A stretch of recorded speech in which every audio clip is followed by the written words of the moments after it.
Okay, everyone, welcome. Welcome. To those of you who don't know me, my name's Chloe Ballatori. I'm a relationship and communication specialist. I'm a graduate of Princeton University and Pat Allen's Want Institute. Pat Allen was my mentor. I use the tools that she taught me from her doctoral work, which is transactional analysis. I use um, and well, hers is androgynous semantic realignment, and then I also learned Eric Berne's transactional analysis, and those two modalities work kind of in tandem. Um, I also have developed tools that I came up with myself because I've been doing this work for over a decade now, which is kind of crazy. Um, and I have been married for over 20 years. So everything that I am teaching you guys, that I'm telling you guys, is not only backed by scientific and psychological principles, but I have also used myself and used with at least thousands of clients. I work with men, I work with women, I work with couples, I work with teenagers. I also teach this work in small groups a couple times a year. I put content regularly up on Instagram and TikTok, and I've written 4 books on this work, all available on Amazon. I did put my credentials into the chat. I'll do it again in case people missed that. Okay. So I'm going to give you a little background of the principles that this work is based on. And then most of the time is going to be devoted to your guys' questions. Again, these are established scientific and psychological principles that I'm going to illustrate quickly. They are not unique to me, but the tools to execute on these principles are unique. And that's one of the things that I really like about this work is that there are tools we can actually see changes. It's not just listening to theory and talking, which feels nice, but often doesn't lead to changes in our lives. And that can be very frustrating after a while if you've been in traditional therapy. So this work, I give you homework. You end up taking what's known as counter injunctions against your scripts.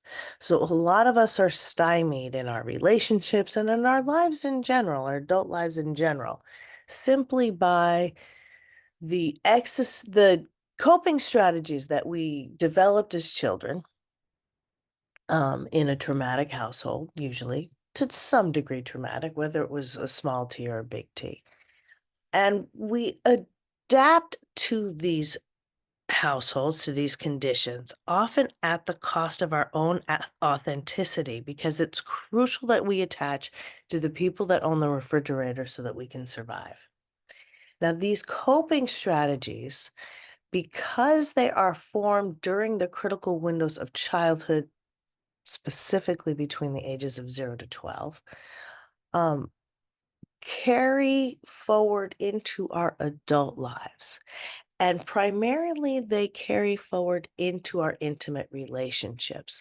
So the things that we thought were existential truths from childhood end up not serving us anymore. Those beliefs, those coping mechanisms usually don't work when we bring them into our adult lives. And yet, because of the times that we learned them, because of the times that these strategies were developed, because they happened during such critical developmental windows in childhood, they have a great power over us and they can be very, very deeply rooted. It's funny. I have a client who is a physical trainer, and one of the things that he does is he helps swimmers get faster.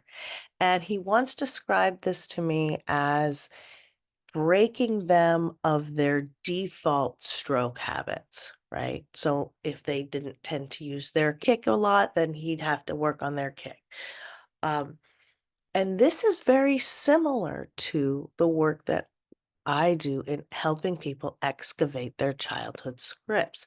We have to work on correcting the default script where it doesn't serve us. And these scripts can be very, very tenacious. This is where the work comes in. It takes persistence, it takes repetition, it takes patience, but it does work. And when you do start to become free of your scripts and your triggers, you will understand what it's like to experience true freedom. Because a lot of us live in the prison of these scripts. And this is what poisons our relationships and our relationships with ourselves. Okay. Now, when we think about happy relationships, when we look at happy relationships, successful relationships are those that are balanced between masculine and feminine, okay? Also known as yin and yang. Yin being the feminine, yang being the masculine. Now, all of us have our own authentic balance within ourselves. We're all of us feminine, we're all of us masculine. This is part of the duality we have here on this planet.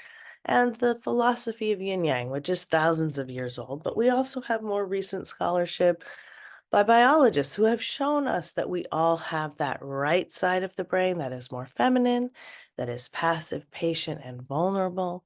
That's the seat of our creativity, of nonlinear thinking, of feelings.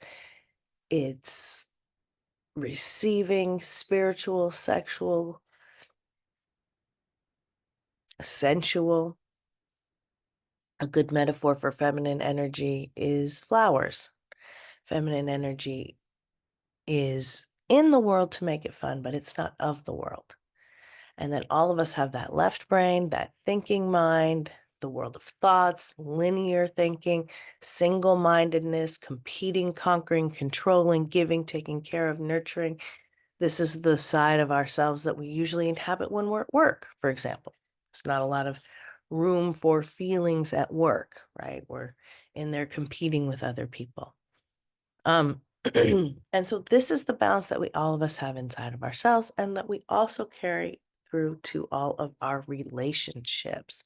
Now, when we've had childhood trauma, this balance is very often thrown off. And so what we see is something called ego dystonia, which basically means that you're using your feminine side when it's more behooves you to use your masculine side, and you're using your masculine side when it really behooves you to use your feminine side. It's okay if you don't understand exactly what I'm talking about. When I started this work, I really didn't understand it at all. I had never really been introduced to the concept of yin and yang. So when I learned it, I was in my 40s.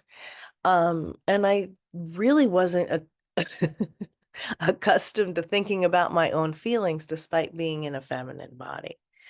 Um, and that was partly due to my childhood trauma. So it's okay if you don't understand this paradigm. A lot of it is understood through doing the work and listening over and over. Yeah, again, we learn through repetition. So, um, and then once we hear something repeated enough times and we go practice it, then it sinks in even deeper. So we're really going to see, that's why I love doing this work, because everybody gets to learn from each other and from each other's questions and problems. That's how you start to see the dynamics of these tools and really their magic. This work gets results were never found before. That's what I have seen.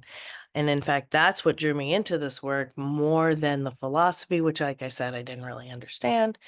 Um, but really the fact that I had seen such incredible results in a neighbor who had started this work, and in a 3-year period of time went from being a broke single mom to making tons of money, uh, marrying the guy of her dreams. I mean, it was quite the transformation. And so when I saw that, I wanted to figure out what she was doing. It was really kind of miraculous.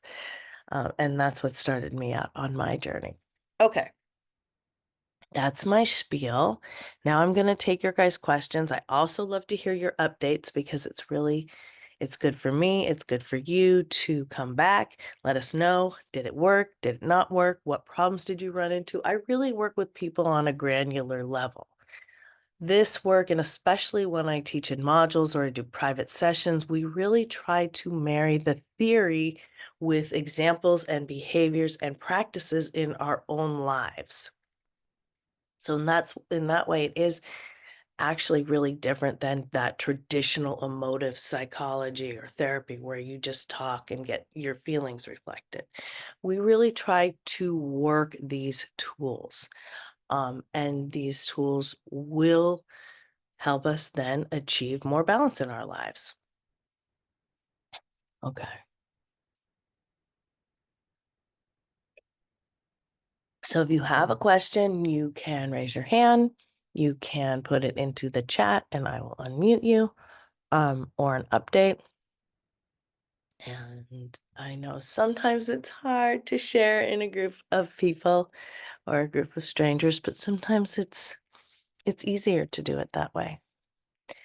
So, yeah. Raise your hand, ask a question. It can be really about anything. Dating and relationships is my specialty, but I also help people a lot with work situations, with family relationships, with friendships, with you know, these tools are global. And since they reflect the truth and they reflect existing dynamics on Earth, they really radiate throughout our lives. Okay. Clarita. Yes, hi, how are you? Hi, New to this welcome. group. Thank you. Is this your first Um, time? yes, this is my first time. It's actually my first weekend meetup, so Oh, great. Well, welcome. How can I help you? thank you. The title of the group caught my attention, and I'm wondering how is essentially different dating after 40 or 50 than dating at 30s. Okay.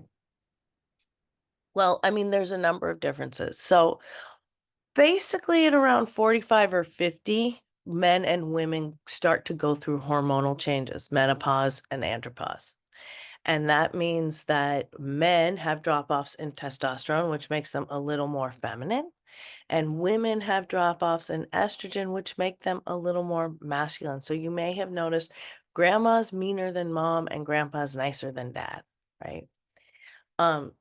This doesn't mean that you are stuck in that position, but it does mean that you might have to do a little bit more finessing with these tools if you want to stay as masculine or as feminine as you were. But these are just effects and dynamics. So that's one really big difference, and then obviously attendant with that is the fact that, when you're older in your 40s or 50s, you're not looking to build a family necessarily. You're not really looking to have kids, or maybe you are. Maybe you're going to adopt kids, but it's different than when you get married in your 20s or 30s, right? And you're kind of starting out on your life together. So I think that is a little bit um, that that diverges from the earlier years of dating.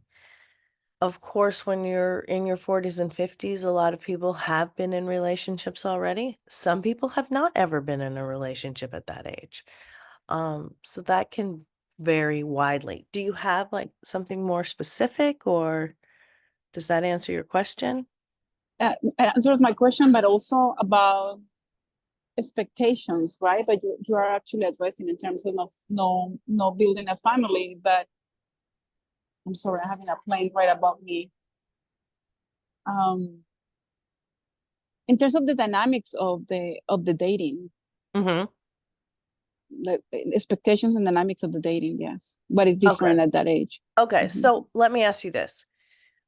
Everybody wants both, but which do you want more in your personal life? Do you want your feelings cherished, or do you want your thoughts respected?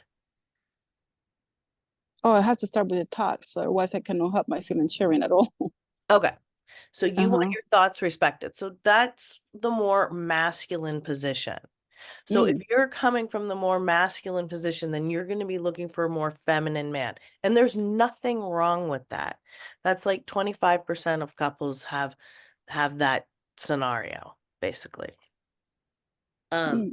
interesting. So that means that you're going to be looking for somebody to take care of, who is a little bit softer, who is maybe bringing a spiritual element to your life, who y- does this sound right? Is this the kind, a more of a guy that you can probably control, who will show you No, no, respect? no at all. No, actually not. No at all. The my point of view about the thoughts come from being an engineer and graduated in 1980, Okay, but that's 1990. your work life. I'm Yeah, no, but talking what about I'm your saying is, personal I life. understand that, but what I'm saying is because at the time I graduated, at least in my country, there were not many women in my field. To me, be respected for my brand became important. So that's why I say my thoughts are important, but of course are my feelings. I would like to like share with someone who I feel equal in both ways. Okay, so Not strict someone I had to take care of. equality isn't Hmm. great for romantic relationships. It kills the chemistry. Equality is good at work. Mm, Equality works in friendships sometimes, although mm, it's nice to kind of take turns. But in romantic relationships, we look more for equity, which recognizes the difference between feminine and masculine. Too much equality kills the chemistry. So, mm, yes, I understand you want your thoughts respected and you want your feelings cherished. But in awkward situations or in a conflict, it's important to pick one side. And the reason for that is because if you come at somebody in a conflict, with your thoughts and feelings, then they have nowhere else to go.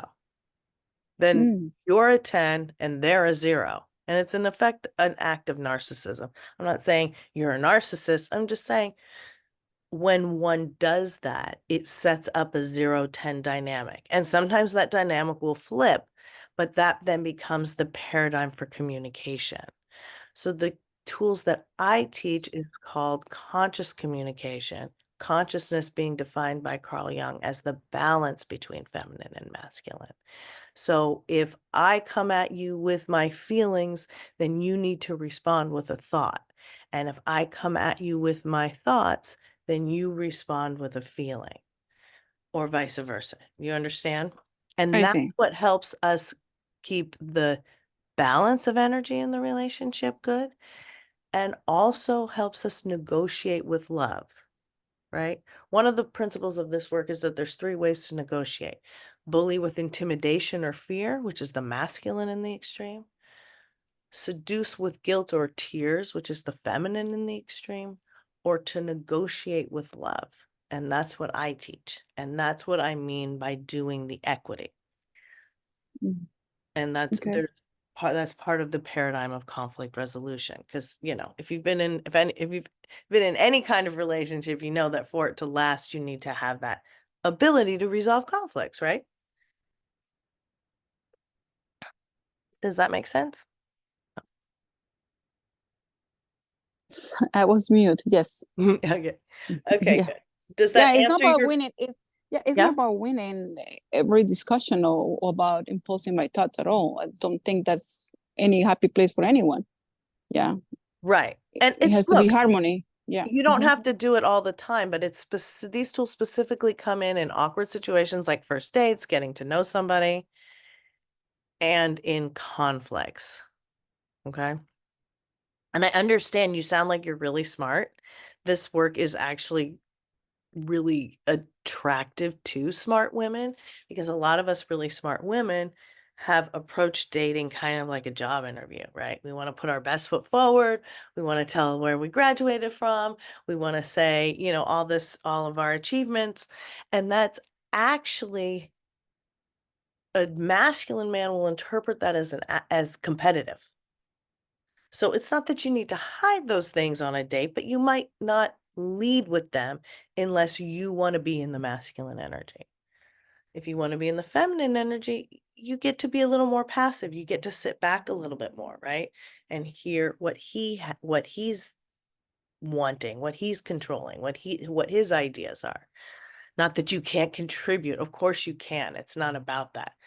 But if you keep the idea of those dynamics in mind, look, there's no quicker way to a man's heart than by showing him respect and Of listening course. to his ideas and listening to his thoughts. And if you can, echo them, praise them. That will help you endear yourself to him. I mean, these tools really will. It's funny. I had a client recently who was like, I was telling her, ask him what he thinks, ask him what he thinks, ask him what he thinks. And she was like, I don't see why I should have to do that. I don't want to do that. She finally tried it and she was like, wow, it really does make a difference. So thinking about ways that you can show him respect will really help. And it does kind of give you an edge. Does that make sense? Got it. Thank you. Okay. Okay, good. Okay. And again, you guys, this is just an hour meetup. So we can only go so far. I love doing these so that people get introduced to this work. But sign up for the modules or set up a private appointment if you want to go deeper. You can look into the books. I mean, I know for myself, once I started on this work, I got so fascinated by it and so fascinated by the results of it. I just wanted to dive in. So I like to give you guys those resources. Hi, Joan.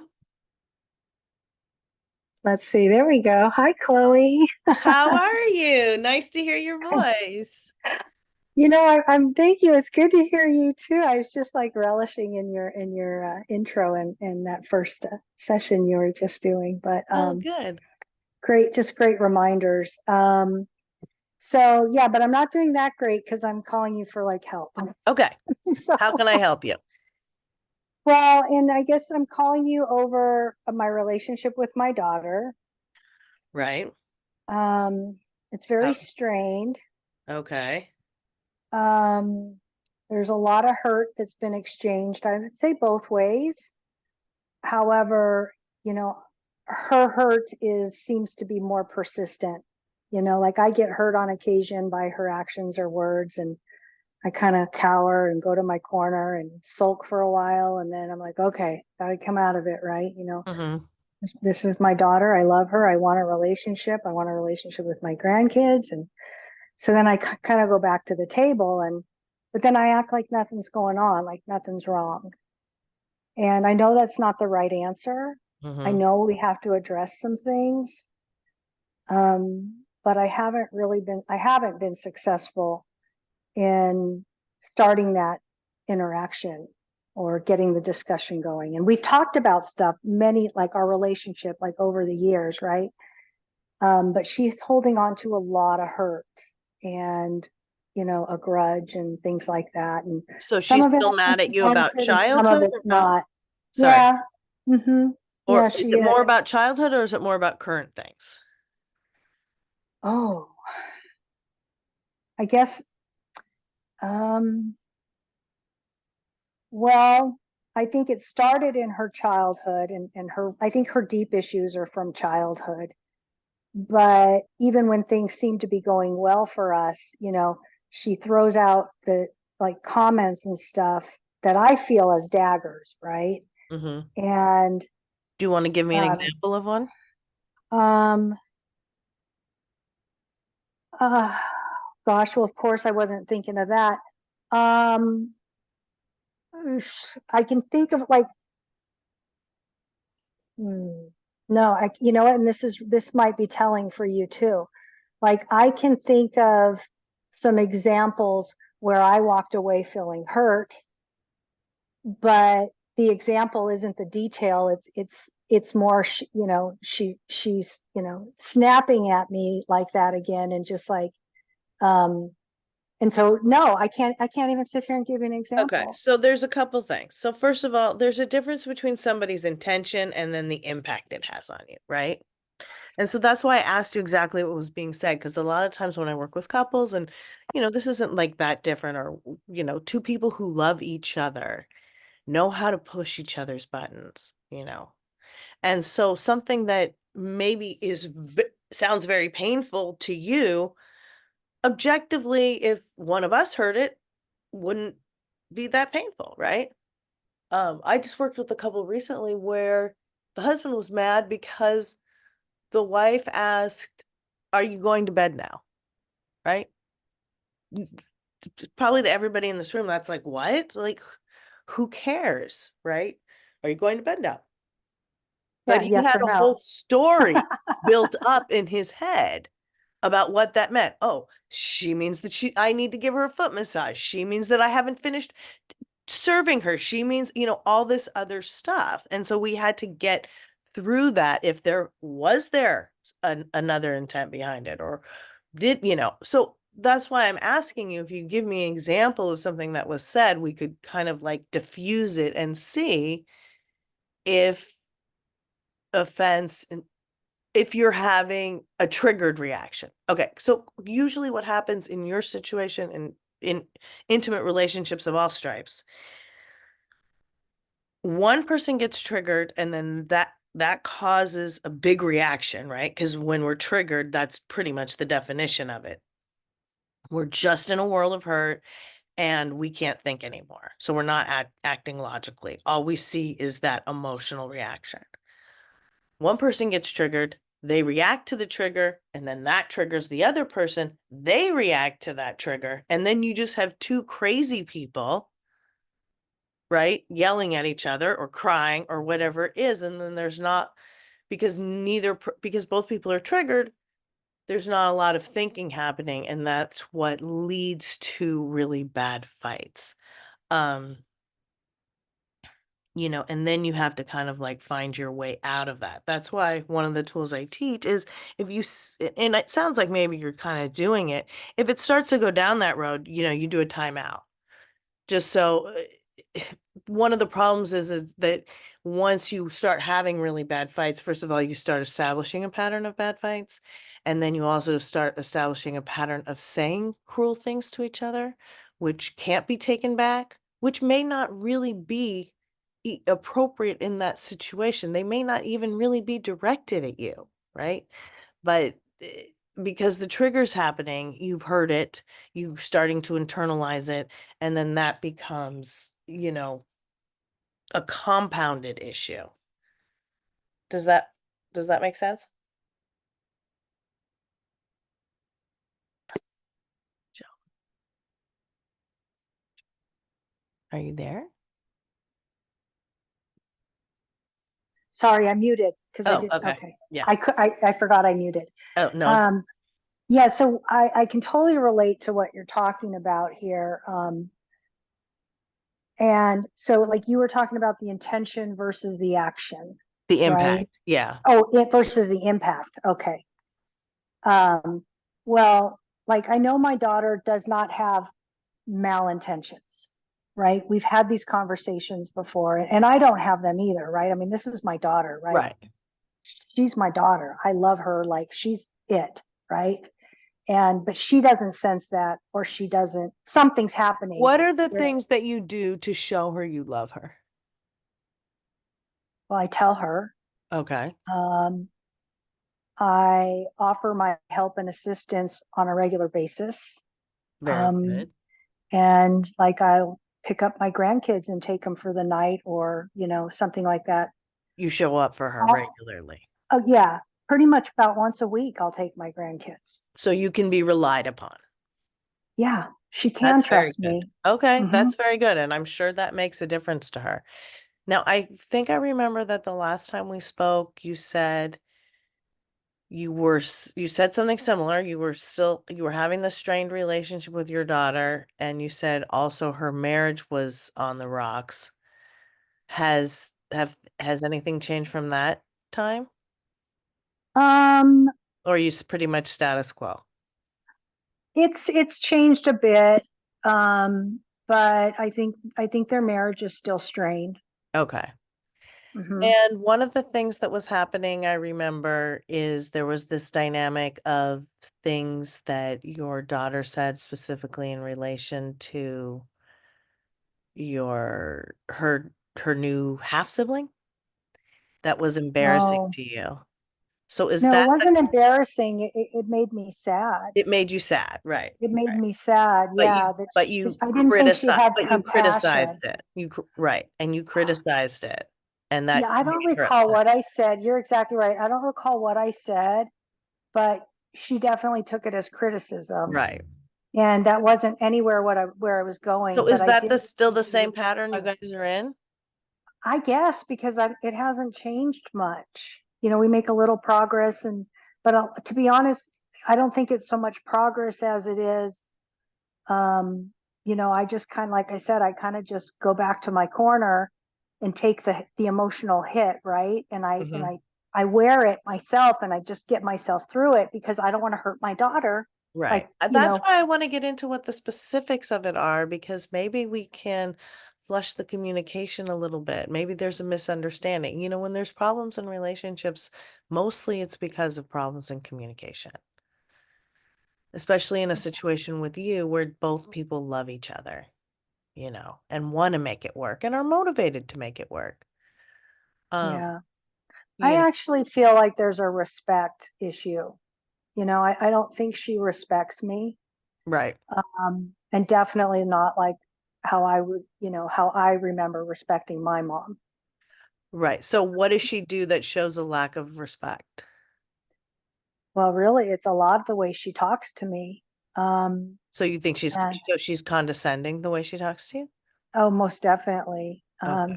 Yeah, and she's very private, and it's only been in the last few years that she started to open up to me. And so like I can give you an example right now. I'm Okay. so embarrassed though to even air this, right? But so when she got married, um, uh, she got married during COVID, Mm-hmm. and they got married here at my house in the backyard, and there was 100 people here. It was a nice Beautiful. wedding. It was a very nice wedding, and um, so maybe a month later, she was here at the house, just her and I. The kids weren't here. None of that was going on, and things were going okay that day for us, and it does seem to be day by day. Um, and I asked her, I said, did you ever get your wedding pictures back? And it was probably actually a few months after the wedding, Mm-hmm. because one of the reasons I asked is because her photographer got flaky on her. And so I said, did you ever get your wedding pictures back? And her response was, don't worry about it, Mom. Okay. And I was like, oh, I'm like, I was crushed. I'm like, you're my daughter. This was your wedding, one of the biggest days of your life, right? And, it was a beautiful day. It was great. It was wonderful. And for her to come back like that, it was really hurtful for me. Mm-hmm. And I haven't brought it up since. And this Okay. has been, it's been several years.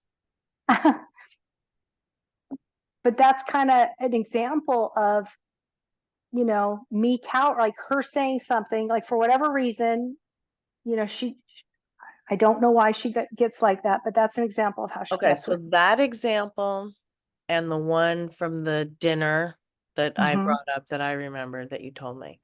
mm-hmm, So what she's reacting to is she sees you as infringing on her autonomy as a separate, discrete person from you.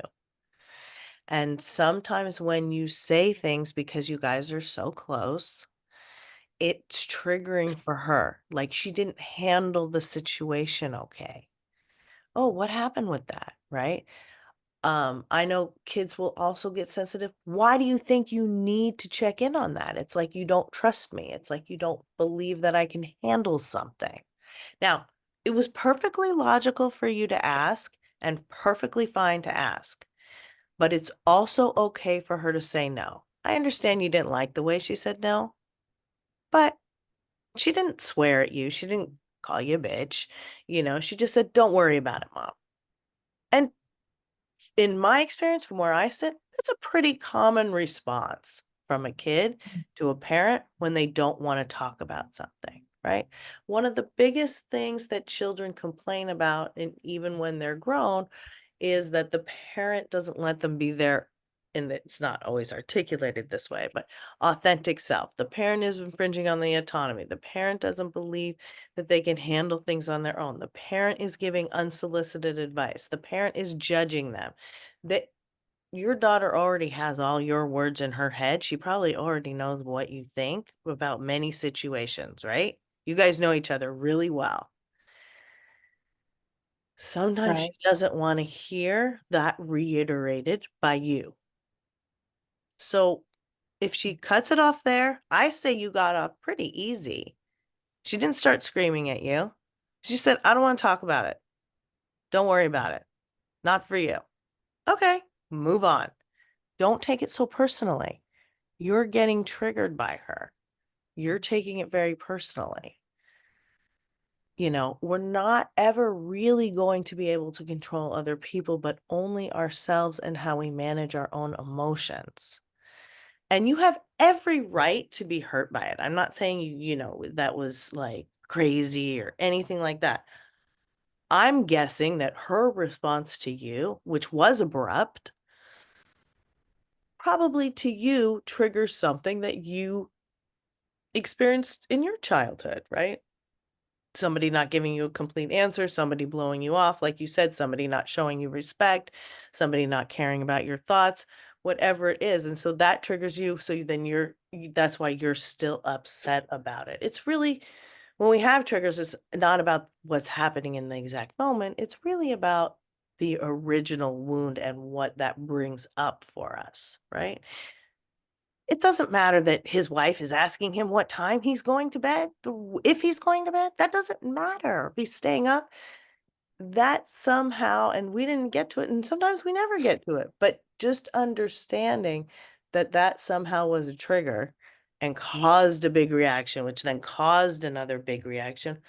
Once you can sort of see that dynamic, you can separate from it a little bit and be less reactive, you know. So when you tell me these incidents with your daughter, what I mostly hear are things where you're trying to help or offer your advice, offer your opinion, offer your ideas, and she doesn't want to hear it. And Right. she experiences your offering that or you're questioning certain things as you're not believing in her. Approving. Right. She takes it as criticism, Right. Chloe.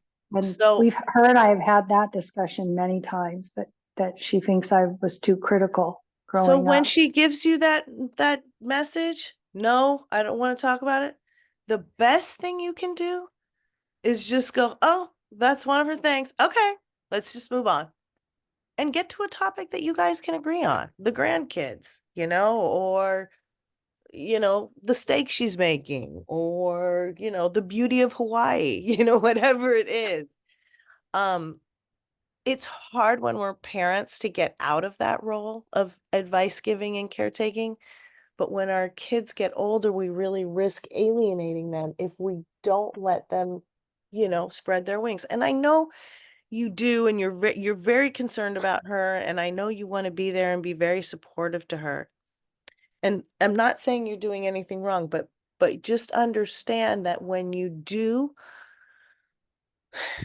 you really, when you question, criticize, preach, teach, bitch, moan, or complain without an appointment, you are setting yourself up for a possibly harsh response. And I know that sounds really limiting, but just understand, if you're going to ask her certain things, if you're going to question or criticize certain things, that's when you're going to get those responses. Now, I think that one was pretty clean because you asked, she said no, and it was over. The Yeah. problems you really run into are when you ask, she responds meanly, then you say something or someone else says, and it spirals, right? Well, and I can accept part of that, Chloe, okay, fine. If I'm touching a topic that she doesn't want to talk about, okay, I can do that. What's hurtful is the way she talks to me. And um, yeah, that's what's hurtful is, Right, that she's abrupt.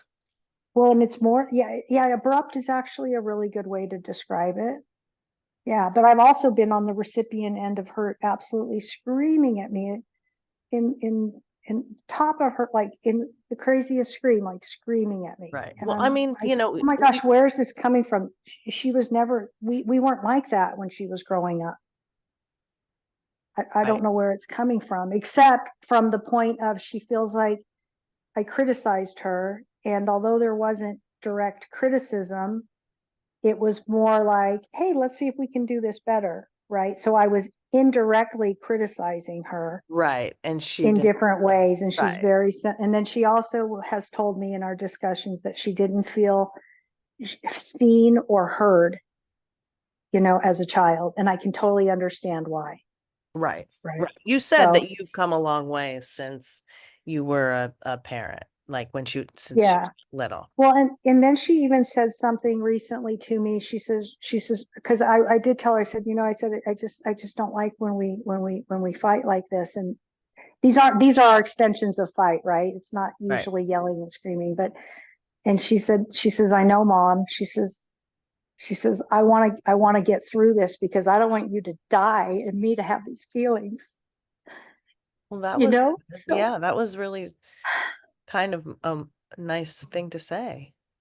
well, I guess it was, right? But it's just, it just is the confirmation that there's so much negativity there that I just literally don't know how to navigate it because I want it done. I want it over with. And if there's something I need to do differently, I'm willing to do it, Right. Okay. So I So just feel like I'm in a hole and I don't know how to get out. she, obviously she wants to get her feelings cherished. And I think you and I discussed that before and discussed thinking about things that you can do to cherish her feelings. That will kind of bring some of the vitriol out of and the heat out of some of these um confrontations. Sometimes feelings though do just need to come out and there's nothing to be done about that. Sometimes things just need to be expressed. It may be important for her to have that freedom to express things to you and to know that you're not going to abandon her even though she's angry at you, you know. Well, Um and the problem is though, Chloe, that I'm starting to like feel like this is just too much for me. And it's so unpleasant that I'm having thoughts then of you just need yeah, then you need to take abandoning a the break. relationship or Right. figuring out a way, you know, to just, I don't know. I mean, Well, there's a couple things. So I think that, it's hard for you and you feel guilty about earlier of course. and I think you're taking on a lot of her negative feelings. Ultimately, you got to understand that's over now. There's nothing you can do. And different people react differently, right? So for some people, what you did might not have caused that big of a reaction. For her, it did. It's now for her to figure out how to resolve it. Obviously, she needs communication tools. Her communication isn't that great. She's screaming, she's abrupt, she's condescending. These are the signs of a loser in communication. But it took you a long time to get there, right? Not a long time, but some time. You were Mhm. definitely older than she is. So, part of it is being patient, but I also want you, if you can't take it, to take a break from her. Mhm. There's nothing wrong with taking 2 weeks off, taking a month off, taking 2 months off, whatever you need to cherish your feelings and surround yourself with people who do the same, doing things that make you feel good.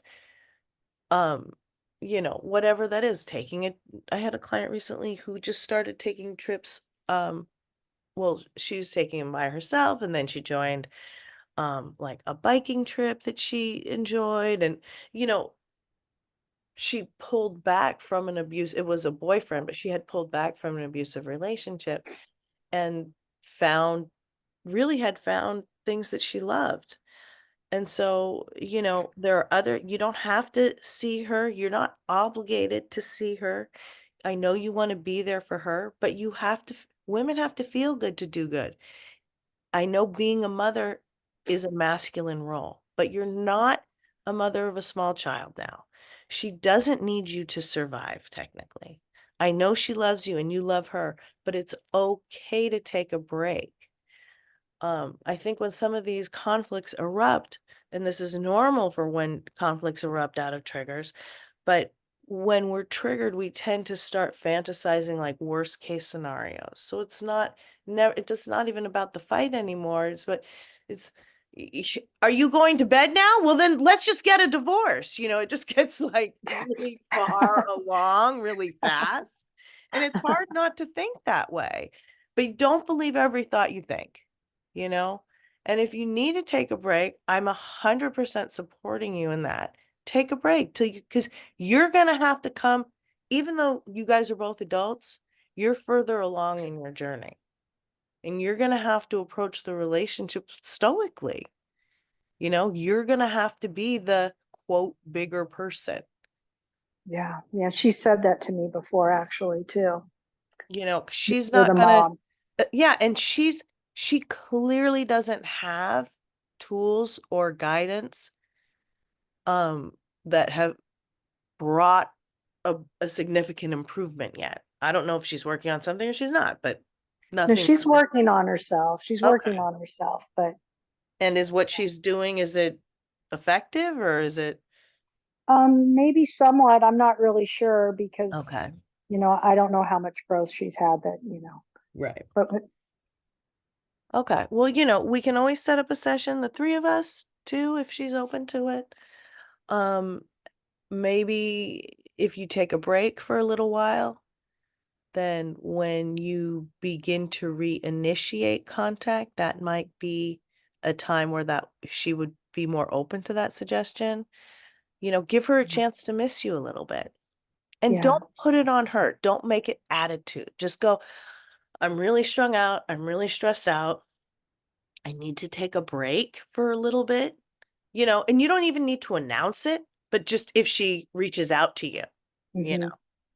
Well, I Oh, have done that a couple times in the past, never intentionally. It was just, I just need to stay in my corner for a little bit. right.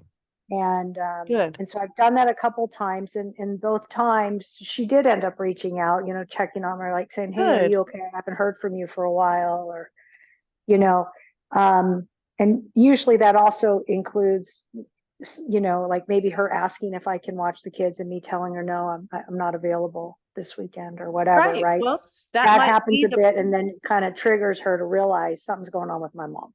right. And that might be the price tag that she has to pay for talking to you the way that she does, that you're not going to be as available. That might help Can you. I say that? Can I say that to her though?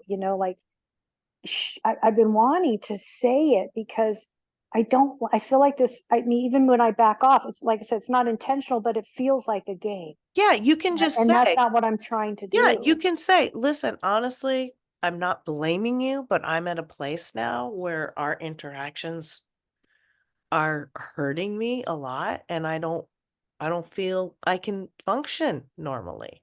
I don't know how much longer I'm going to be able to take care of your kids and be there for you if you talk to me this way. Or, that's kind of like a little advanced, but Yeah, that would probably be something I wouldn't say, but the first right. part I could say But no, that, it's our important to let interactions are people, hurtful. your actions are hurting and I need to take a break. And that's enough of a price tag. Say, I'm not blaming you. I'm not saying it's your fault. I'm not saying it's my fault. I just need a break. I need to amp myself up and take care of myself a little bit for a while, and feel better before we reconnect again. You Okay. know? And just, you make I statements. So hopefully it's not, look, you treat me like shit and you're so mean to me and you don't want to be in saying that. You just say, look, Right. I'm just not, I don't feel good about what you said or what the way you said it or The way you talk taking to a, me right. is really, Yeah, I'm just gonna take a little break. You can even say you have every right to say that, think that, feel that way, but I'm just not comfortable with it and I need some time to reflect, Okay. and I like that. I like that perspective. yeah, because when you cool off, you do have, clearer heads prevail. I mean, there's a Of reason that. course. Of course. Right. And I know that I have faith in you guys because I think both of you guys, I think there's a lot of love there. From everything that you've said, it's already been hard, but you guys have still been able to maintain a relationship. So now it's just about maintaining a relationship that isn't giving you so much pain, you know. But Well, again, I'd rather turn it around, and improve the relationship and not just remove the pain part. of But course. I'd be incredibly grateful though if just the the negative tone could just Right. kind And of that, go away. hopefully those things can, happen kind of simultaneously. But like I said, she may need, I mean, I don't know how much she's done of this, but she may have things she wants to express to you, you know, and it may not be a matter of you fixing anything, but just listening. And that could be really hard. So think about if that's, you know, something that you think would be helpful or something you can tolerate. Mhm. So do you Sometimes think when, feelings just need to be expressed though. And then it yeah, once and that's what come out. you just triggered a question, with her telling me in the past, that she didn't feel heard or seen, right? That's something she's told me, and but she's also said that, um, like when she would come home from school, right, and had a bad day, right? My response would be, "Oh, honey, it's going to be okay." Right? I Mm, wouldn't acknowledge the feelings she had because of her bad day. I went immediately to, "Oh, honey, it'll be okay." right. And I Don't didn't worry. hear her Right. out. So Right. is that me not acknowledging her feelings, or is that me Yes. not acknowledging her thoughts? Feelings. Okay. Because, and that's such a good nuance. I'm really glad that you saw that. So again, she wants to get her feelings cherished by you. And I know what you were doing by like redirecting her was kind-hearted and well-intended, but the impact of it was that she felt stifled, right? And didn't Right. it was okay and got the message that it's not okay for me to express my feelings because my mom's just going to tell me, "Oh, don't worry about it," or, "Oh, I'm so sorry, but there's nothing," Right. whatever. Right. And so Okay. sometimes it's just about listening and just saying, "I hear you. I hear you." Mm-hmm. And you Okay. can kind of experiment about that. And you probably, if you take some time to cool off and you get to a little bit more of a neutral space, you can probably start to see the patterns in her behavior and the things that she's saying. And then that will be easier for you to manage. You'll be like, Mm-hmm. "Oh, here we're in this loop," or, "Oh, okay, so that's one of the things that sets her off." You Mm-hmm. start kind of looking at it like a scientific experiment, you know. Mm-hmm. Does that, Okay. does that make sense? Yeah, yeah, it all makes sense. Well, sort of makes sense, but I know it'll make more sense when I listen to the recording. Okay, good. Okay, good. Hang in there. Hang in there. You're doing good. Okay. Okay, great. Thank you so Excellent. much, Chloe. You are I so welcome. appreciate you. Um, and I'm sure that other people in the room can relate. Okay. Raul. Oops. Raul. Are you Hi, there? Chloe. Welcome back. Hi. Yes, I Hi, thank you. Thank you. am. No, you were mentioning to Joan about taking some time away so that she could, recoup and all that.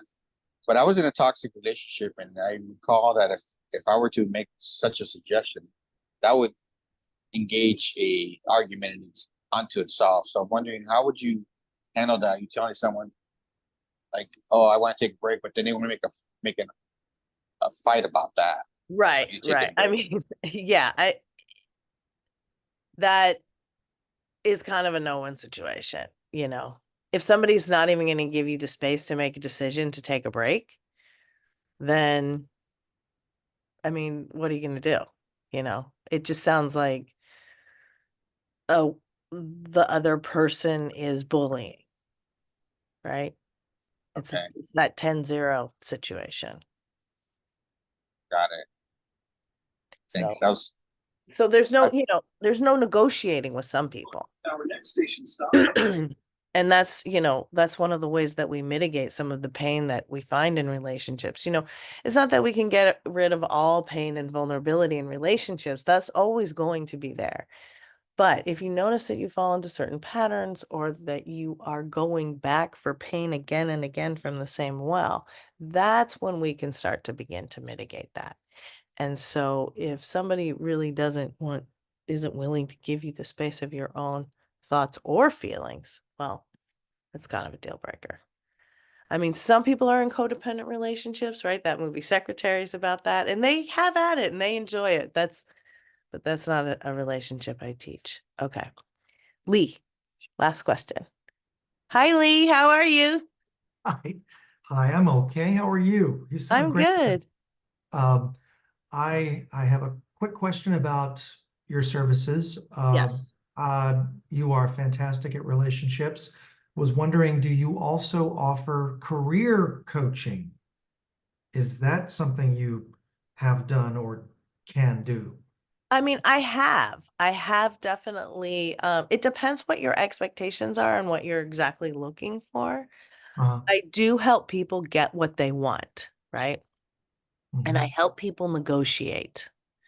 And mhm, so that's why that becomes very useful in careers and in the workplace. And when people use these tools is because you can get to the bottom, you can flush the communication and get to the bottom of the issue like very quickly.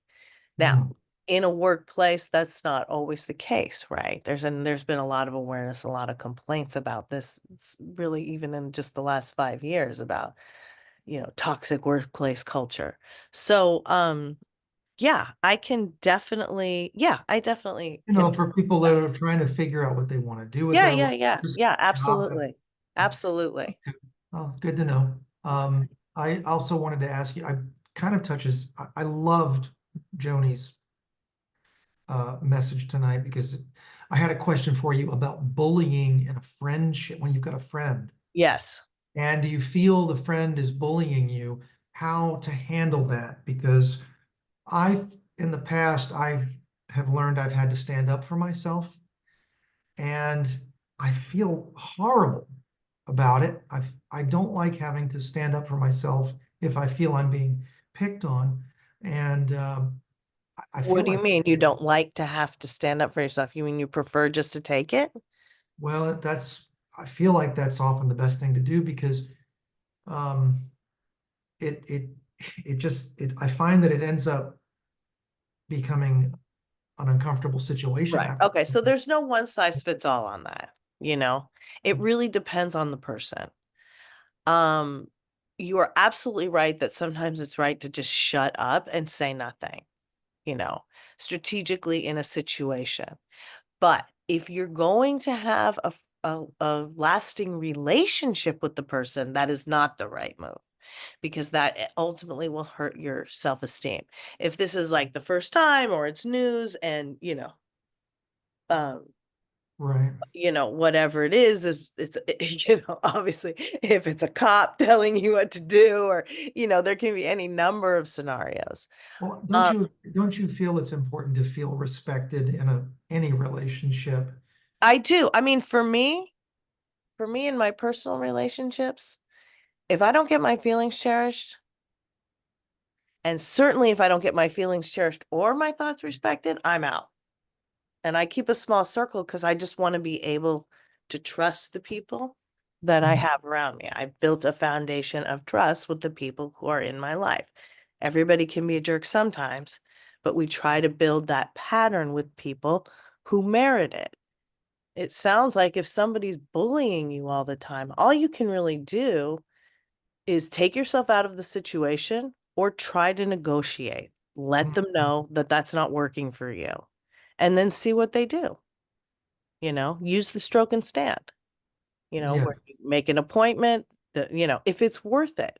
So in a way, it's the same principles. It's just It a different, is. it's It is. just a different dynamic when you're dealing with a friend. Right. The details are different and the stakes are different. Because I think it's also a pattern. I've seen I mean, most of the time it's like once or twice is, not a big deal to me. But after 3 times, 4 times, if I see pattern that, because Yeah, people are patterns. Absolutely. If it I typically, happens once, it's likely it will happen twice and 3 yes, times.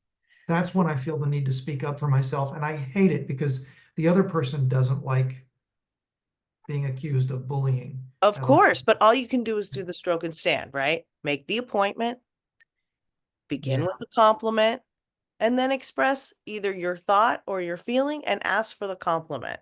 I've really got to work on that. I've really got to work on the Yeah, compliment. you got to It's work on so that too. hard. It's so hard to not to first of all to just find the time and space to get to talk to the person. Yes. In a romantic relationship, you probably have the FaceTime already lined up, but sometimes it's hard to get FaceTime with a friend to have that stroke and stance Yeah, happen. absolutely. And So but that's part of the process, because sometimes what happens is the process of trying to set that up eliminates the need for the conversation. I had a client recently who had a conflict with a friend, and she had made an appointment to talk to her, and the friend didn't pick up the phone at the time of the appointment. Then picked up the phone, then texted later when the girl was already out and doing something else, right? To sabotage her night. my mistake has been that I'll text them because I can't book the time to talk in person, Right. and find that it's often, at least recently, fortunately, my friend and he and I worked through it. Good. That's good. We Because did, then that helps you for your next conflict. That makes the my conflict either mistake, destroys you or it makes you stronger. absolutely. And my mistake was texting in a reactive way. I mean, he didn't, most of the time bullies don't know they're bullying. They don't even know a lot of times. Sometimes, yeah. It's their way We're of loyal to our training. they're being playful. They think they're being funny. And I tried to stress, you just try to be conscious of your words because you don't know what how they're going to feel about that comment. You don't know how the other person is going to respond. Mhm. We talked through it, but my lesson is I've really got to work harder at making the appointment and to probably just never say anything at all because it's not going to change. Well, Maybe it it's just hard depends on to, how much you value the relationship. If you value the relationship, it's worth it. And you will desensitize to it. I mean, part of the beauty of the tools and the rubric is you can hang on to that. You can cling on to that. So that when you do start getting emotional or upset or whatever, you just stick to that, and it well, will work. well said. That's great. Thank you very much. You are welcome. Thanks to everyone for coming. I'm going to put this into the chat one more time. I hope to see you guys next week. I'm usually here on Thursday nights at this time. This is my one free event to share this work with the community. And if you want more, you have a question during the week, please feel free to reach out through my website, through Instagram, even through Meetup, and we'll set something up. Okay. And if I don't hear from you, I'll see you here soon.